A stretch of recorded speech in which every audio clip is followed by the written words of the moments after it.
many, many years ago, back when the acronym CD meant certificate of deposit and not compact disc, I was a linguistics graduate student at MIT here.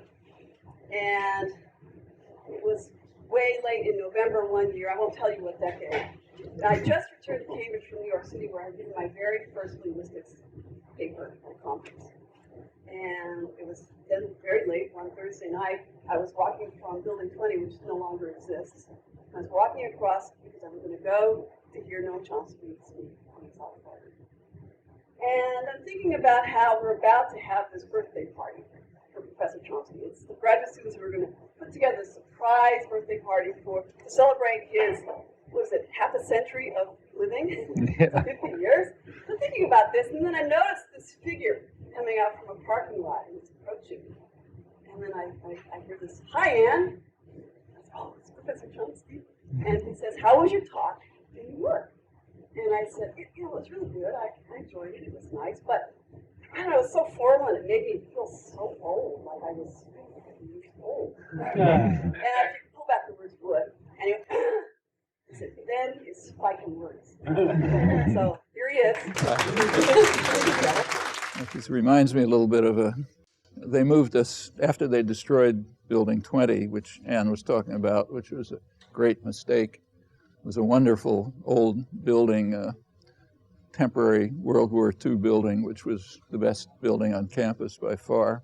Movable walls, squirrels climbing up inside the walls, windows falling out, noises from the garbage being taken out behind our windows, but terrific place to work.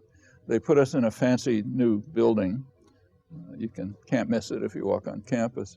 And the first seminar I had to give there, maybe 30 people, I noticed I couldn't hear any of the students, which doesn't surprise me all that much. But they couldn't hear me, which surprised me a little more, until somebody finally pointed out to me that the ceiling is 30 feet high.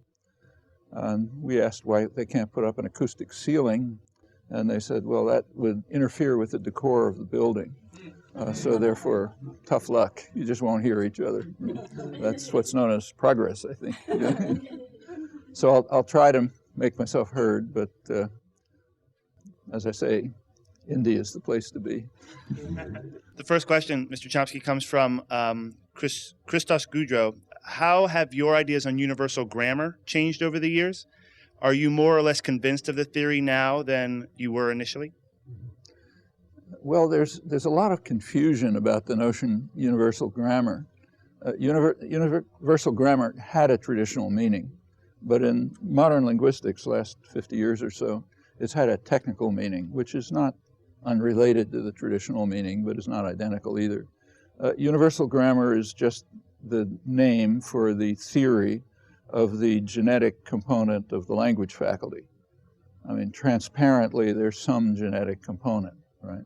There's a reason, say, why my granddaughter reflexively identified some part of her environment as language related, which is no small trick. Nobody knows how to duplicate that. And then more or less reflexively picked up the capacity that we're all now using.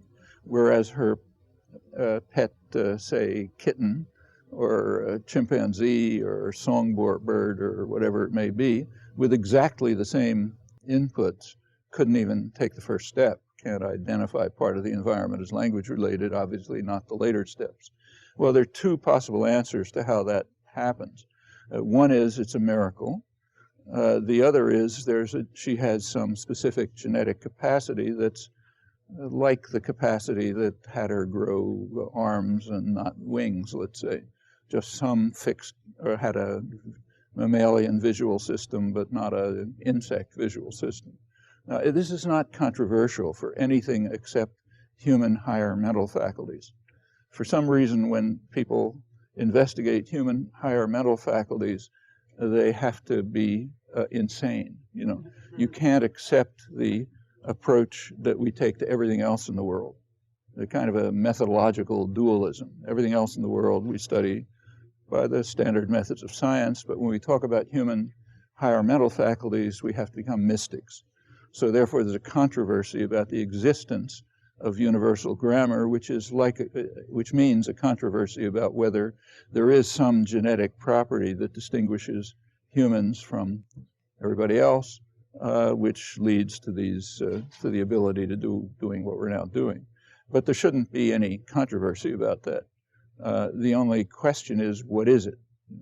Well, there have been theories about it from the 1950s when these studies began up till the present, and it's a living field, so they keep changing. So in that sense, yes, my views about universal grammar keep changing. Say when Anne walked into my office as a graduate student and told me I was wrong about everything, so okay, my views changed. But in that sense, sure, there's going to be constant change until the field disappears or is dead or something. And there's a long way to go. These are not trivial questions. At the sort of general tendency of change, not every linguist would agree by any means, so it's personal opinion. In the early stages, when the first question was asked seriously about 50 years ago as to how we are capable of doing what we do all the time, how are we capable of understanding, producing expressions which we've never heard, which may have never been uttered in the history of the language, and do it over infinite range, various strange properties that they have as soon as you look at them. How can we do it? The only answer seemed to be that each of us has a highly intricate computational system in the brain which yields these very specific results. But that then poses a paradox, because it must be the case that we all humans have the same genetic capacity with marginal variation.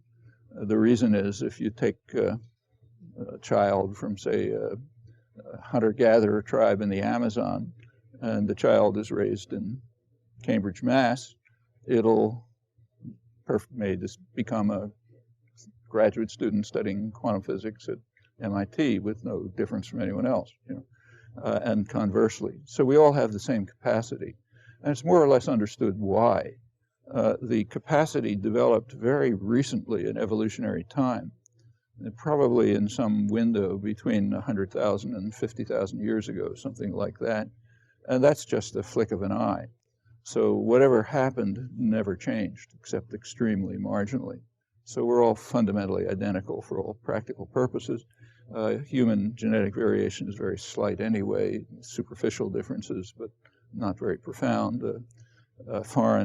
An outside, say an extraterrestrial observer looking at us the way we look at frogs would say there's only one human and one language with minor variations. So on the one hand, it's got to be uniform. On the other hand, it seemed to be the case that each particular language had a highly intricate and complex system of rules, computational system, and they're very different from one another. And that is a paradox, in fact, a serious paradox.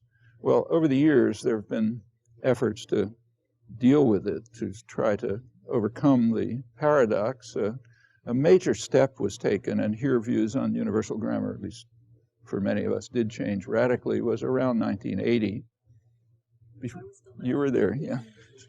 It's her fault. When a different view of the matter sort of crystallized, what's sometimes called the principles and parameters view. The picture that that there are fixed principles which are really invariant. Nobody has to acquire them. They're part of universal grammar. And then there's a number of options that can be taken, called parameters, that the child has to pick up from experience. And they have to be pretty simple. You have to be able to pick them up from limited evidence, because that's all there is. So, for example, in some languages like English, it's called a head-first language. So the verb precedes the object, and a preposition precedes the object of the preposition, and so on. Other languages, like, say, Japanese, are almost the mirror image. The verb follows the object, the postpositions, not prepositions, and so on. So the languages are virtually mirror images of each other.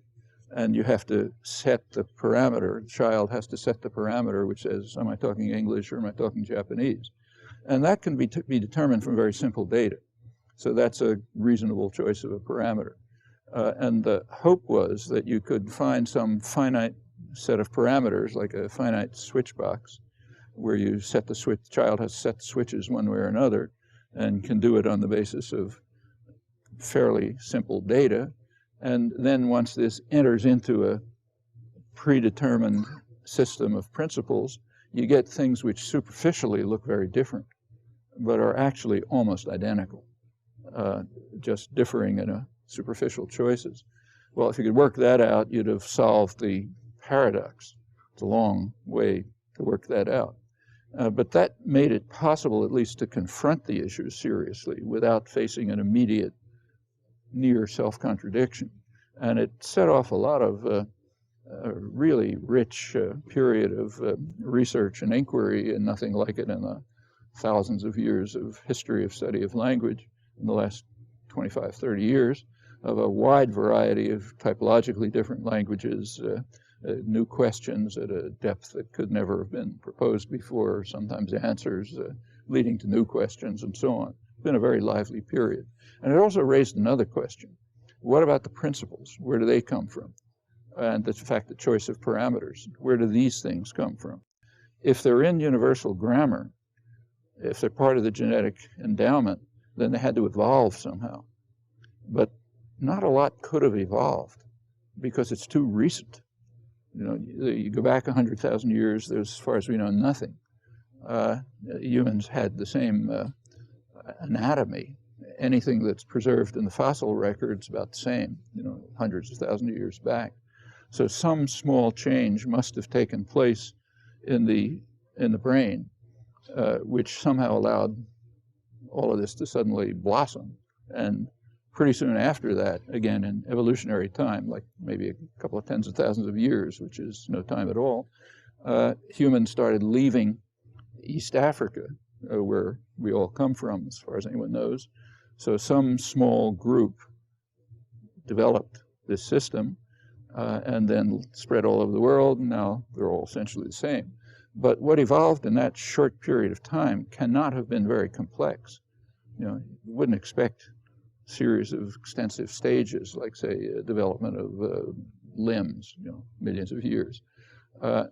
Therefore, what you'd predict is that some other principle external to language, maybe some principle of nature, a principle of computational efficiency or something like that, which is not specific to language, interacted with a small mutation, which just gave rise to universal grammar.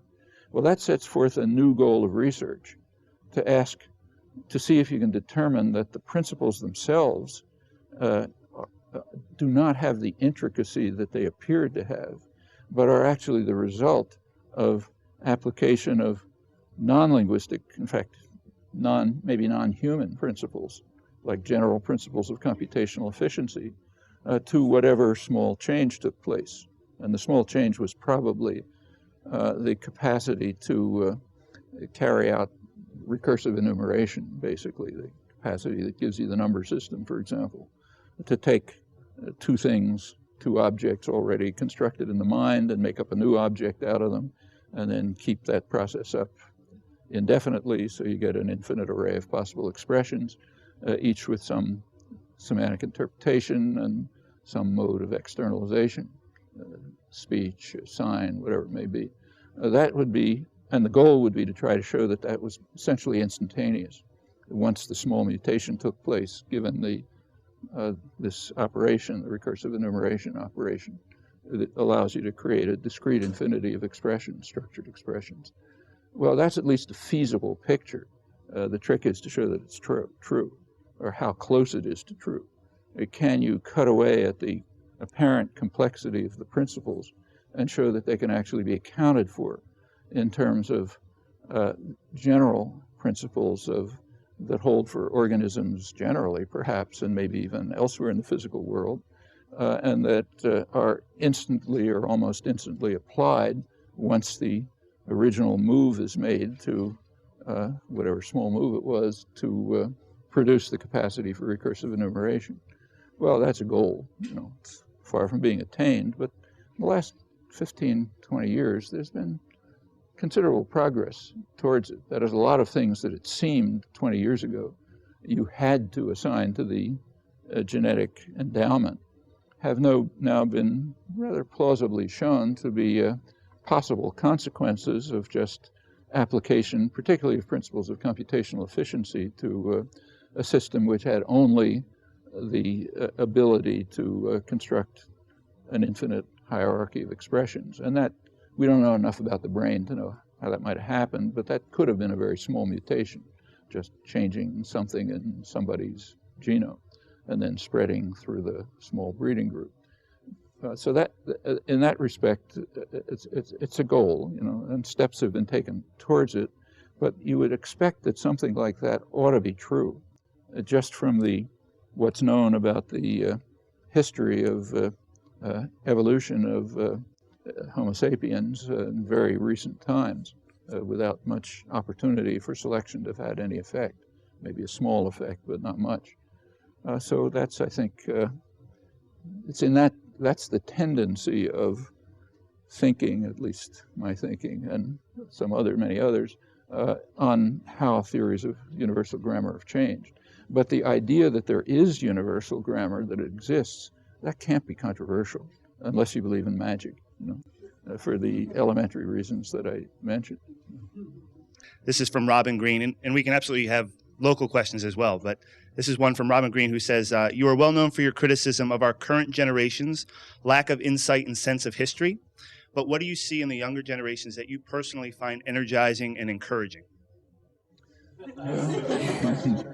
Yeah, I don't know if I've had that criticism of the younger generation, so I'm not sure I accept the premise of the question. I mean, I think it is a very sad fact about our culture, our general culture, that it's extremely insular, ingrown, lack of knowledge of the world, of history, and so on. That instantly goes way back. And I think it's probably less true now than it has been in the past. But it is certainly true. And in the United States, it's dramatically true as compared with comparable societies. There's some obvious reasons for that. The United States is very different from any other industrial society in many respects. For one thing, I mean, there's talk about, there's debate about the American empire. Is there one? Isn't there one? And so on. There shouldn't be any debate. This is the one country in the world that was founded as an empire. That's what George Washington called a nascent empire when the country was founded.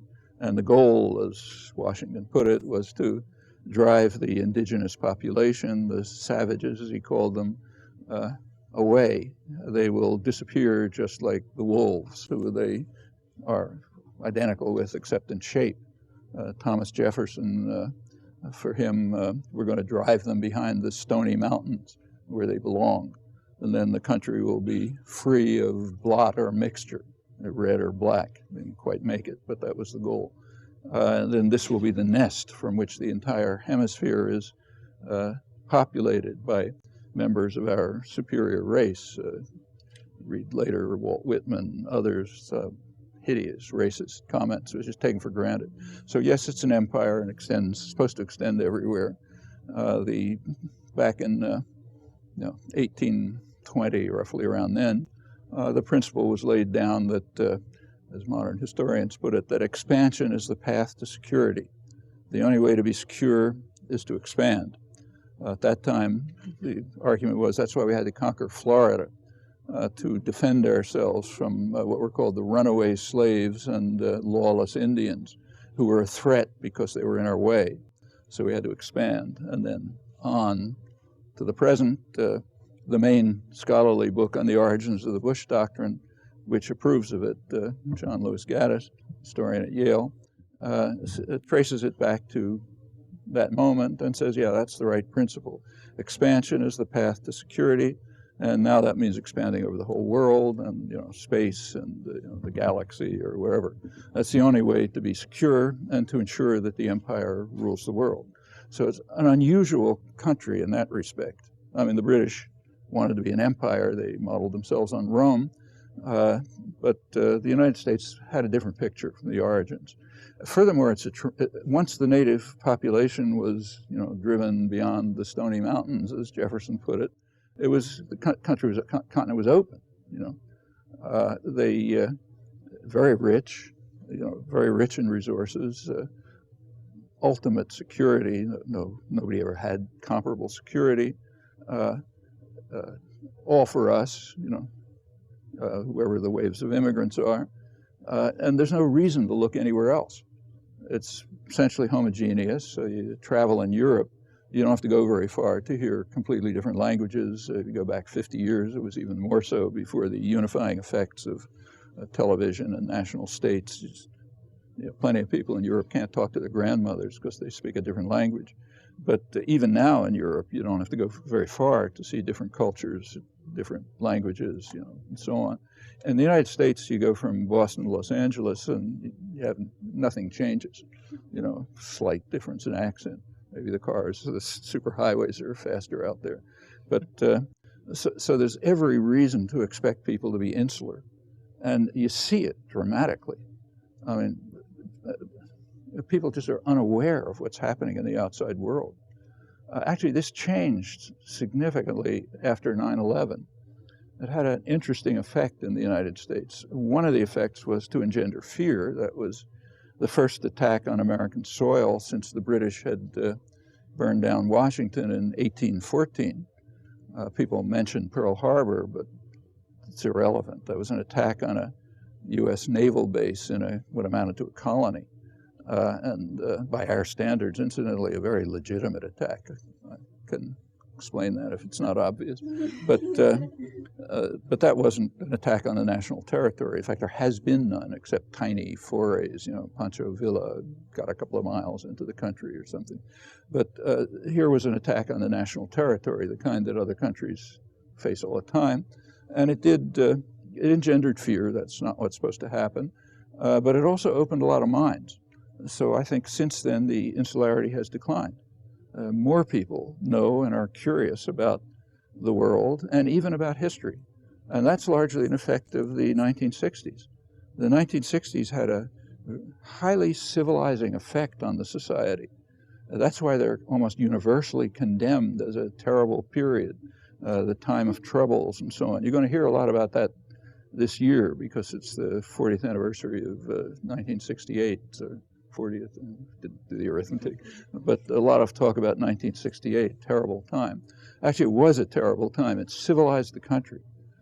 You see it, say, right at MIT. Like, say, when I got here, if you walked down the halls at MIT, what you saw was well-dressed, deferential white males doing their homework, no political meetings advertised. You do your work. You build the electrical circuit, build the bridge, whatever it is. That's a little bit of a caricature, but that's pretty much what it was. You take a look down the halls now, it's totally different. Half women, third minorities, informal relations, a lot of activism on all kind of topics. And that's symbolic of what happened in the country. And that's a consequence of the civilizing effect of the 60s, which is, of course, very frightening to elites. People are supposed to be passive and apathetic and obedient. In fact, one of the major studies of the horrible effect of the 1960s by liberal internationalists, incidentally, condemned the era for its excess of democracy. The book is called The Crisis of Democracy. It was too much democracy in the 60s. People who were supposed to be passive and apathetic and obedient, like minorities, women, the young, the old, what are called the special interests, that is the whole population, except for the corporate sector. They're supposed to be passive, apathetic, and obedient. They weren't doing it. They were trying to enter the political arena to press the demands, change the society. It's intolerable. We have to have more moderation in democracy. In particular, they were concerned about what they called the institutions responsible for the indoctrination of the young, their phrase, meaning schools, universities, churches, and so on. They weren't indoctrinating the young properly. And that's why you got all these excesses like the women's movement and opposition to aggression and all sorts of terrible things. But the country did change, and positively, and it's changed a lot since then. And that has, going back to recognizing history, it did that too. At the time when, I'll just give you a personal example, which is not untypical. I had a daughter in 4th grade in 1969. I remember the time precisely because of the context. And this is in Lexington, which is it's called a very progressive town, you know, professionals, academics, everybody votes for McGovern, you know, all that sort of thing. I happened to be looking through her school textbook one day. It was called Exploring New England. The structure of the textbook was there's a young boy, his name is Robert, and he's being taken through colonial New England by an older man who shows him the glories of New England. I was curious. I was wondering, how are they going to handle the massacres? You know, like there was a terrible massacre, the Pequot massacre, in which the colonists waited for the men to leave the village and then went in and slaughtered all the women and children and old men. And when the men came back, they were frightened and they all fled, you know, so got rid of the Pequots. So how are they going to handle this, you know? So I looked at it, and it was described accurately, but with praise. And it ends up with Robert, the young boy, saying, "I wish I were a man and had been there," you know. Well, you know, I sort of couldn't believe it. I showed it to my wife. She was appalled, went to talk to the teacher. The teacher couldn't see what was wrong with that, you know. That was 1969. You couldn't have a textbook like that in any corner of the country today. It's inconceivable. There's some recognition of the horrors of the past. Incidentally, the founding fathers were well aware of it.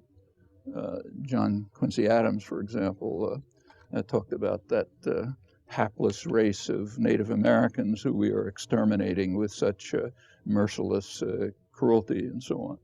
But then it sort of disappeared, and it just became an empty continent full of a few scattered hunter-gatherers, and if we killed a couple of them, that's fine. That's why we drive them over the Stony Mountains.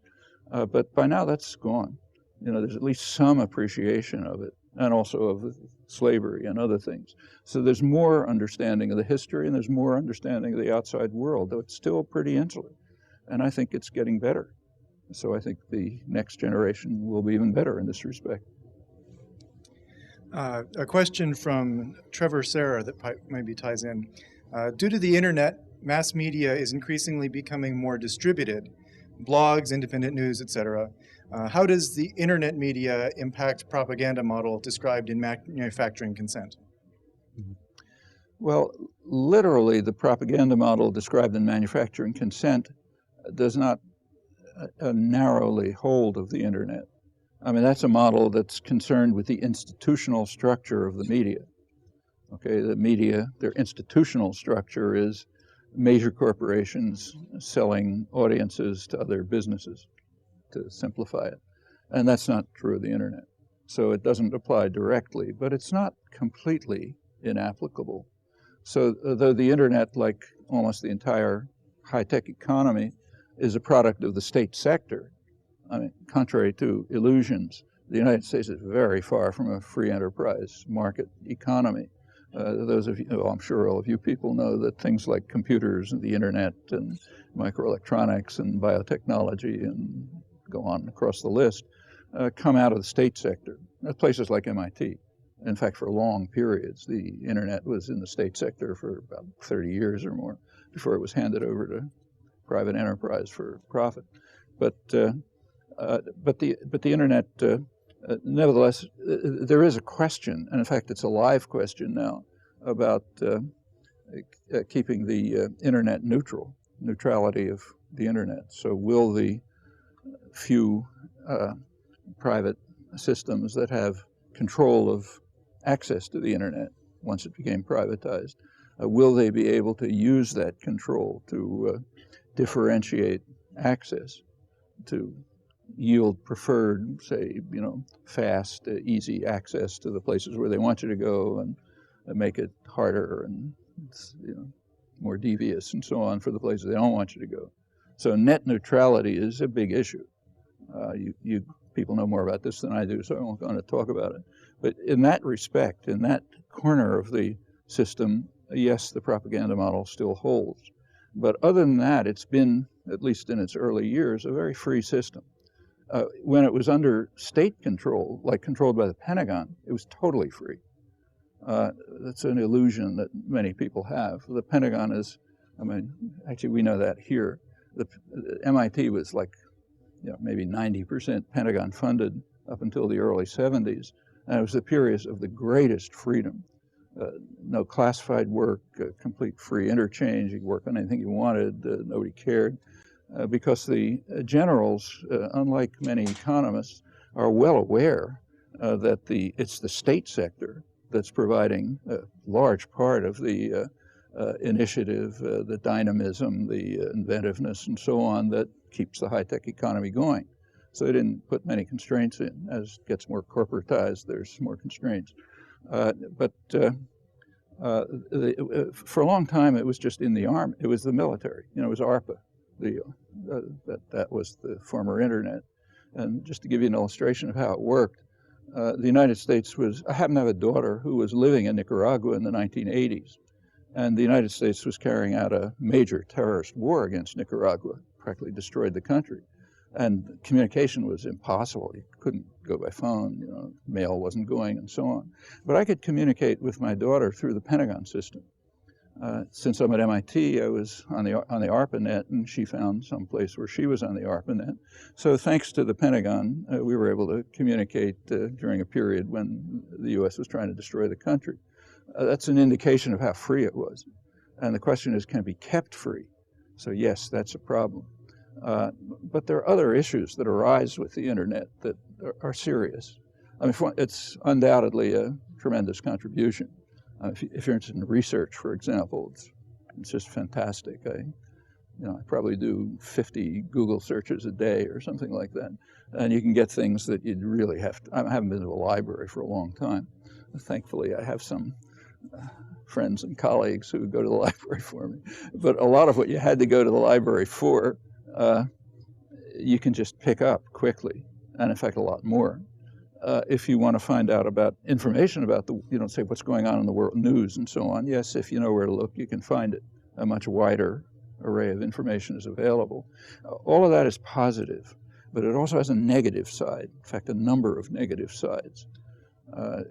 Imagine, say, that you're a biologist, and you now have available every article that's been published all over the world on the field that you're interested in, and you spend your time reading those articles. Well, the end result is you're the worst biologist in history. It's a total waste of time. In order to become a serious biologist, you have to know what you're looking for. If you're flooded with a mass of information and you sort of try to wade through it, you're totally paralyzed. You have to know what to look for. You have to have a framework of understanding, some background conception of what's going on. The framework can't be rigid, like you have to be willing to let it be modified, but it's indispensable. If you don't have it, you're just flooded with meaningless information. Well, the problem is that large majority of people who are using the internet do have a framework, but it's the framework that comes from the indoctrination that they've been subjected to. Namely, what the propaganda model applies to, and it also generalizes to the academic, to the schools and the colleges, and to the general intellectual community. There is an intellectual community of which the media are a part, which I don't have time to I'll talk about it if you like, but it does give an extremely skewed picture of the world. I could illustrate it from this morning's newspapers if you want. In fact, you can always, when I give talks on the media, I almost never prepare them for a very simple reason. That morning's newspapers give all the evidence you need. Never failed yet in Europe or here. So I can talk about it. But it is an extremely narrow doctrinal universe. And in fact, the participants have it internalized.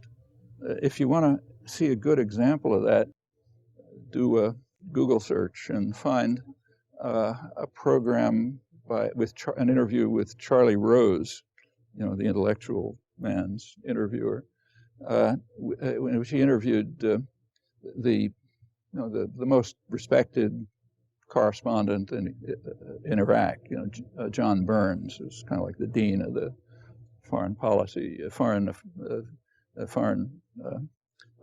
correspondence. That's a very interesting interview. He asked Burns various questions about reporting of Iraq, and Burns expresses quite clearly, and I'm sure unconsciously, the doctrinal framework that shapes coverage and interpretation. To put it simply, we have to be cheering for the home team. So, of course, the home team is perfect. That's the picture. So what he says is, you have to get it in his words, but the picture is that the United States, certainly since the Second World War, has been the major force in the world in protecting human rights, freedom, justice, all kind of wonderful things. History is irrelevant. We don't look at that. That's boring. But that's the nature of the United States, like its essence. And he says if the outcome of the Iraq War was that we would lose our willingness to intervene all over the world with force to protect human rights and everything the way we've been doing for the past 50 years, it'll be dark days. Okay, that's the picture. It's not unlike the picture that you would have heard from a correspondent in Pravda in 1985 about how Stalin was defending democracy and human rights and so on against the fascist attack, and probably would have believed it. I'm sure John Burns believes it. But if you look at actual coverage, it conforms pretty well to what he describes. Well, if that's the approach you take towards using the internet, you might as well be reading some local tabloid. That's what you'll find. If you have a different framework of interpretation and understanding, you'll find other things, whether it's science or public affairs or anything else. And that, to achieve that, requires something way beyond access. It requires understanding, and that comes out of other factors. On frameworks, Brian Klimt writes, politicians are adept at changing public opinion by inventing new phrases such as enemy combatant and enhanced interrogation techniques. Does this expose some flaw in humans that we reason based on surface words rather than their underlying meanings? I don't think it's a flaw of humans, and I'm not sure how much to determine. So there's two different questions there's a question you have to distinguish here. So go back to the propaganda model. That was a discussion of what the media are doing as institutions. And in fact, it generalizes to the intellectual culture much more broadly. But there's a separate question, and that is how much are people influenced by it? That's quite a separate question. Okay, so to what extent do people accept and internalize the doctrinal system that's, say, described by John Burns? Well, the answer is pretty complex when you look. So, for example, say take the Vietnam War. It's far enough back so we can think about it a little bit objectively, perhaps. If you look over the Vietnam War, there was never in the mainstream, and never is a strong word, but close to never, like 99.9%, a principled critique of the war. New York Times correspondent C.J. Chivers was there recently and talks about booming Grozny. It used to be rubble, now it's booming. They have electricity, run by Chechens. Of course, the Russians are in the background, but great success.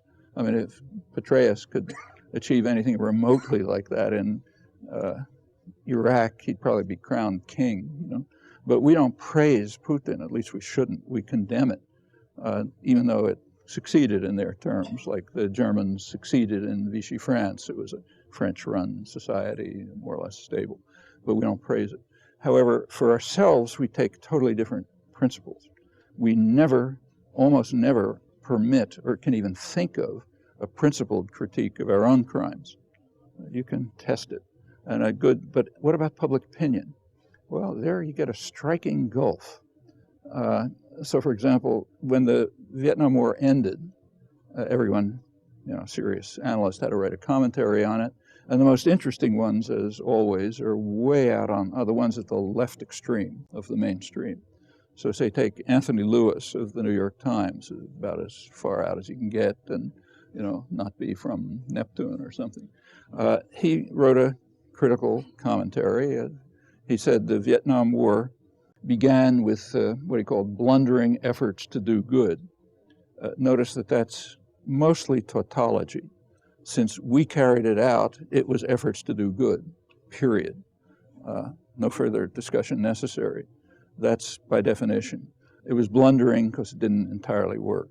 So it began with blundering efforts to do good, but he says by 1969, come back to the date, it was clear to most of the world that it was too costly to ourselves, okay?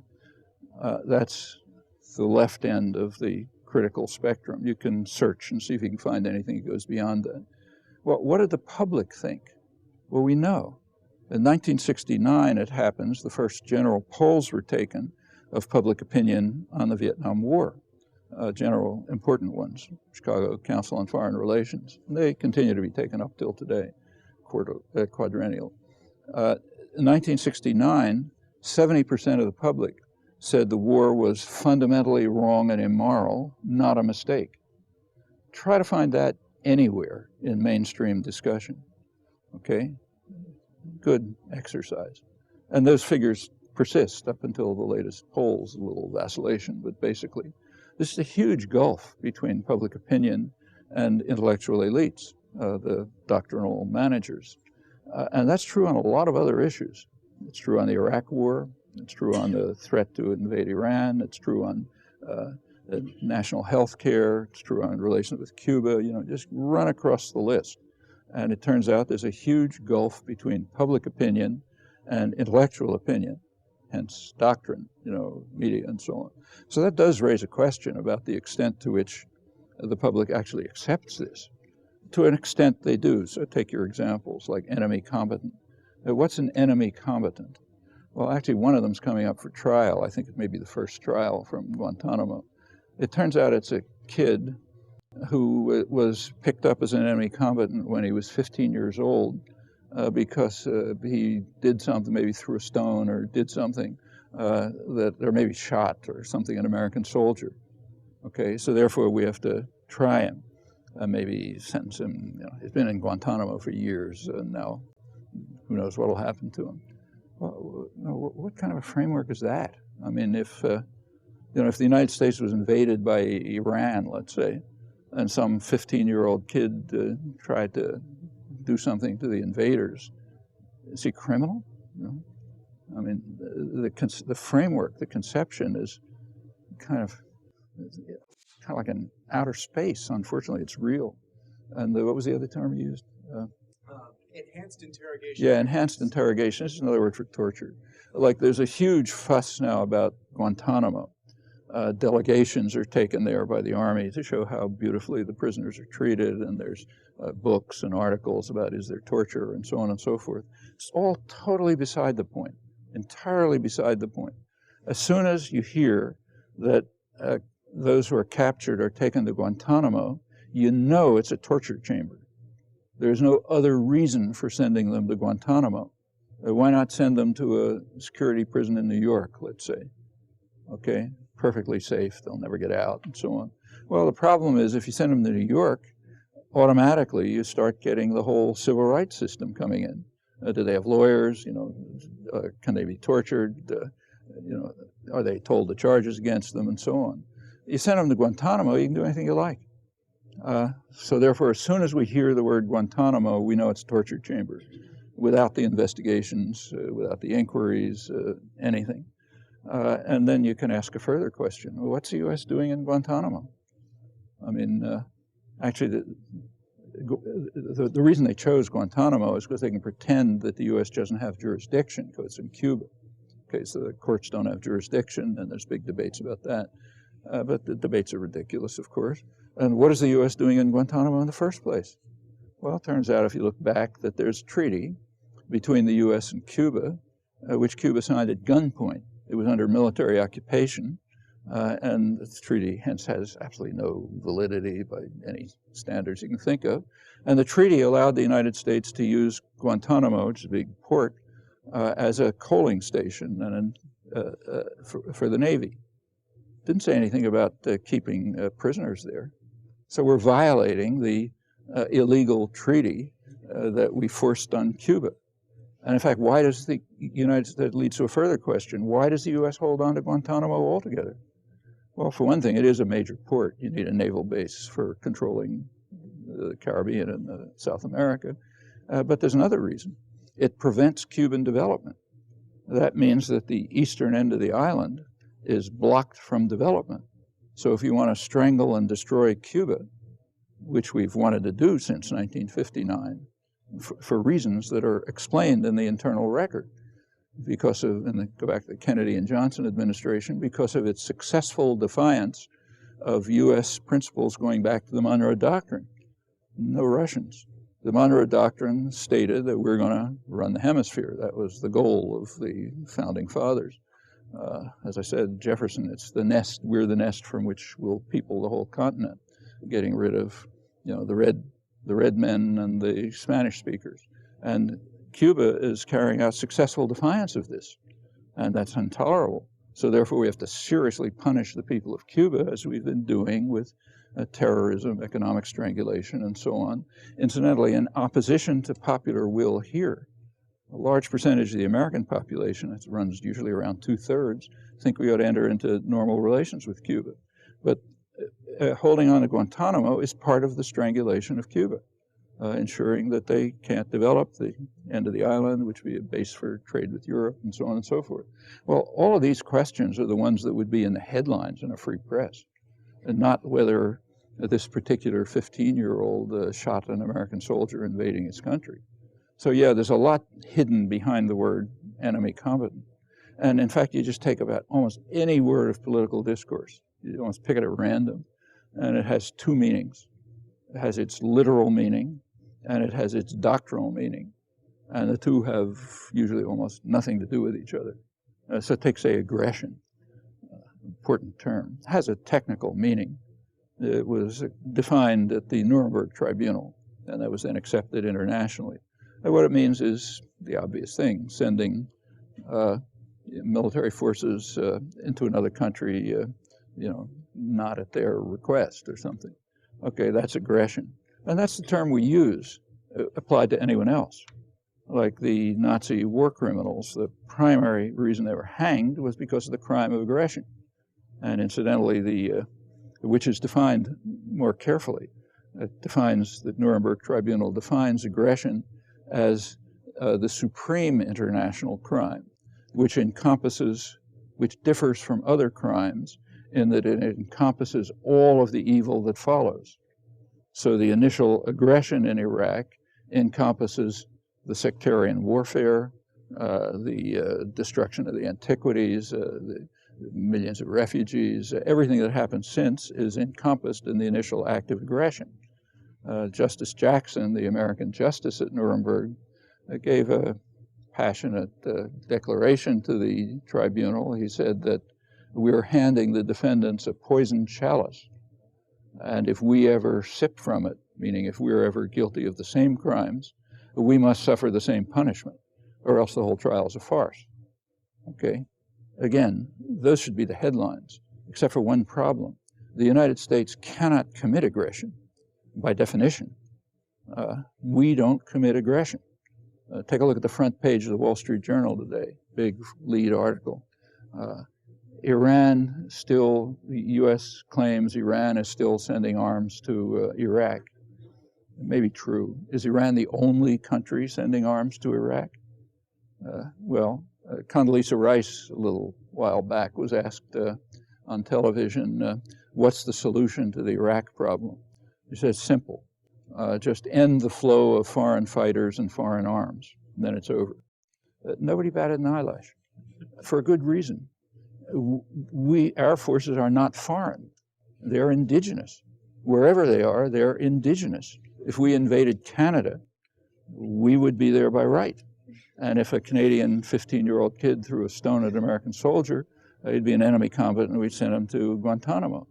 And it follows from a very elementary principle. It's the one on which the country was founded. We're a nascent empire. Expansion is the path to security. We are indigenous everywhere. We own the world. So therefore, the questions can't be asked. And if you look at commentary and debate and discussion, you find that that's internalized. nobody points to it.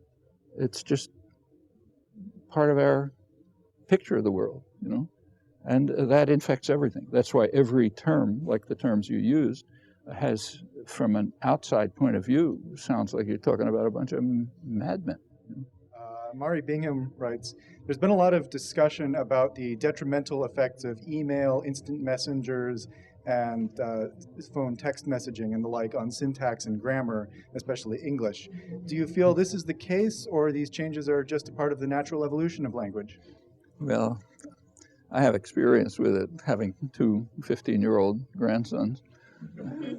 When my grandson comes over to the house to engage in what's called doing his homework, Sunday evening. Of course, everything's put off till Sunday evening. He sits there with his computer in front of him, earplugs, listening to something that's called music. Don't ask me to describe it. And while he's doing this thing called homework, he's meanwhile text messaging to about 15 friends in a form which I can't even read. It's just a few letters, and it's not doing anything to the language. I mean, I think that's a mistake. The language is robust enough, so it's not going to be affected by that. But I think it's doing something to the minds. The kids are just stimulus hungry.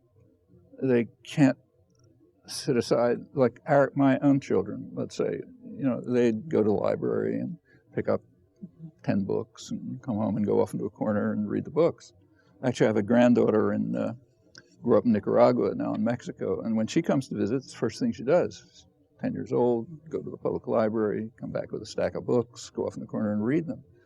That's almost inconceivable for a kid that age here. I mean, maybe there's some, but they have to be stimulated constantly by noise, by visual imagery, by what's called interchange with friends, although the interchange is so superficial that it's shocking, to take a look at it when they decode it for you.